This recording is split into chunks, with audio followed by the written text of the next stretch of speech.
Hello there, you amazing viewers and subscribers. So welcome to a new Doctor Who video, and the time is literally 11:30 at night because I wanted to get through to do this video because I'm going to start rewatching this season. So this is an updated video of Doctor Who season 14, so the picture should have come up by now. Season 14 has moved up a lot in my Tom Baker favourite seasons. This is my all-time favourite Tom Baker season. So before I get into any of that stuff, so how you most probably wondering, how do I watch this season? So for me to watch it, I of course own all 6 stories on VHS. So we've got the Mask of Mandragora, the Hand of Fear, the Deadly Assassin, the Face of Evil, the Robots of Death, and the Talents of Wing Chiang. And then of course, for me to enjoy these stories on another format, I've got them on the DVD. So there's the Mask of Mandragora, the Face of Evil, no sorry, the Hand of Fear, there's the Hand of Fear, the Deadly Assassin, Face of Evil, and then of course I've got the original 2001 DVD release of the Robots of Death. Ooh, hang on, 2001?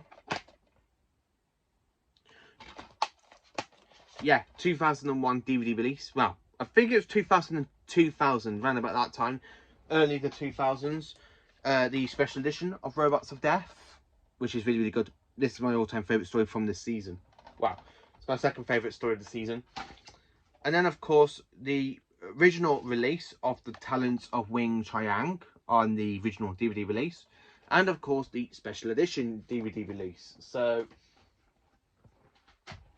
and then on another different sort of format, I own the collection box set of season 14. So yes, I love season 14. Why do I love season 14? Why is this one? So this is the last season in the Philip Hinchcliffe era. Now this era of Doctor Who is one of the best eras because he was the best showrunner for Doctor Who has ever had. I mean, you have season 12, 13 and 14, and these are my 3 favourite seasons of the Tom Baker run. But this is my favourite season because of how dark and horrifying some of these stories are. I mean, especially the the Talents of Wing Chiang. That's my all-time favourite story. So, how can I explain this? So, this has got 2 stories of Elizabeth Sladen's, her last 2 stories as Sarah Jane Smith, because she departs in the Hand of Fear. You then get a story of the Doctor on his own battling against this version of the Master. I will put the picture up as well. So we have him battling against this version of the Master. And we end up with 3 stories with his new companion Leela, who then stays with the 4th Doctor through the next season, and then she departs at the end of the season. So basically she's in, Sarah Jane has basically 3 full seasons because she's in seasons 11, 12 and 13 and then 14. So she's in 2 stories of 14. So she literally has 3.5 stories, where Leela has a season and a half of the season are her stories as well. So yeah. So let me get into what I think about each of the story. So I'm gonna, instead of me having to grab all the different formats, so the pictures coming up, so I'm gonna do this in story order.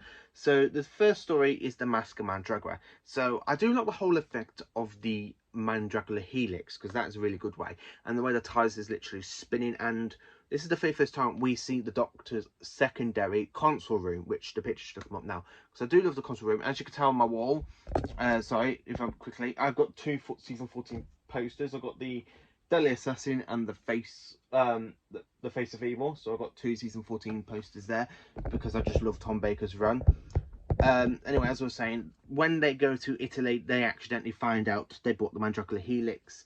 So the Doctor's got to battle with the Mandragora helix in Italy. It's a really good sort of historian story. It's not my favourite story of the season. It's my least favourite story of the season, but it's still a pretty much of a good season opener. I do actually like watching it, but it's not my favourite story of the season.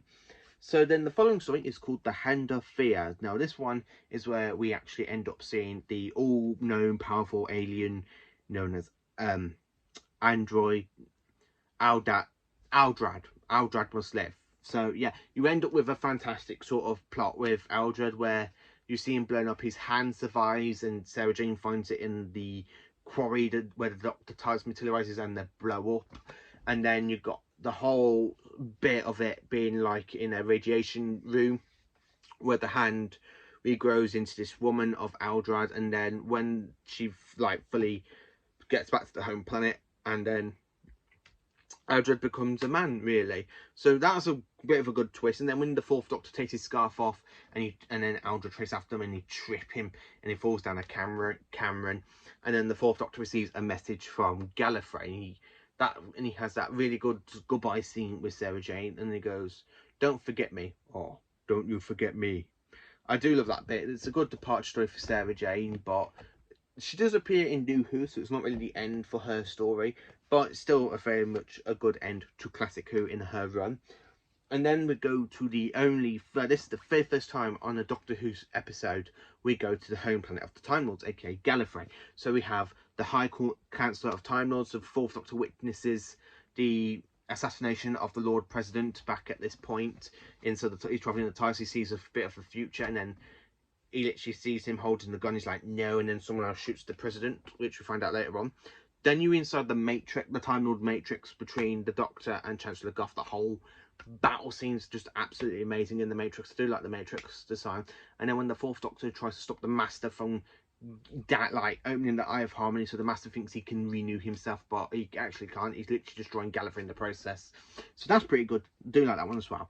Then we go to the Face of Evil. Now this one, for me, it's good. It feels to me more of the second sort of weak story of the season, because I don't really like this one that much. I like it more than I do from Mask of Mandragora, but it's still, like I say, it's okay, but it's not my top 4. It's not in my top 4 of the season. It's Leela's introduction story. I like the Janus 4 with the poison, and Fourth Doctor's got to stop the robot. He went and did something with, something off screen, which we don't know about until this point. And then when you do have the epic scene when he goes, "I will kill him with this jelly baby." I do like that story. And then when the Fourth Doctor leaves them trying to sort out a new leader, and then Leela follows him to the TARDIS and goes, "Get out," and then she literally balls the TARDIS and goes, "Get out of there. Don't touch that. Don't touch that." And then she accidentally presses the materialize button, so she ends up traveling with the Fourth Doctor.